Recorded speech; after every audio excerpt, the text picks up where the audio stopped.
The so-called golden era is over. We recognise China poses a systemic challenge to our values and interests. Instead of listening to their people's protests, the Chinese government has chosen to crack down further.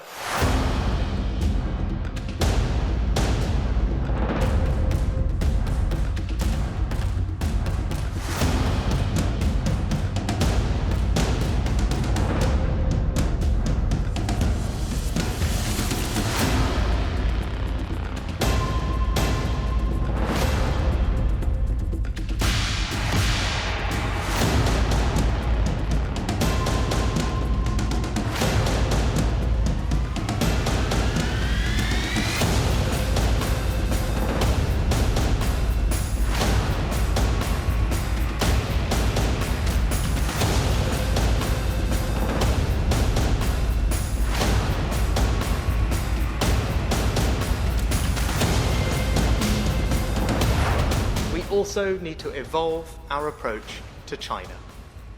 Now let's be clear, the so-called golden era is over, along with the naive idea that trade would automatically lead to social and political reform.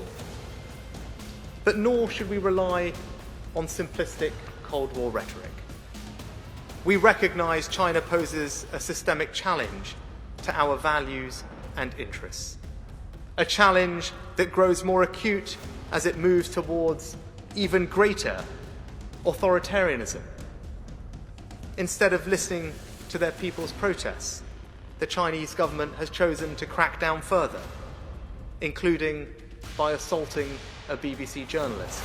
The media and our parliamentarians must be able to highlight these issues without sanction, including calling out abuses in Xinjiang and the curtailment of freedom in Hong Kong. In Kyiv, I just saw how Russia's focus is shifting from bruising encounters on the battlefield to brutalizing the civilian population. It was written in the scarred buildings and the piles of rubble lining the streets, in the stories of the first responders I met, from liberated Kherson, from the torture chambers to the booby traps left in children's toys. As the world comes together to watch the World Cup, I saw how an explosive device had been hidden inside a child's football, seeking to make it a weapon of war. It defies belief. So be in no doubt we will stand with Ukraine for as long as it takes.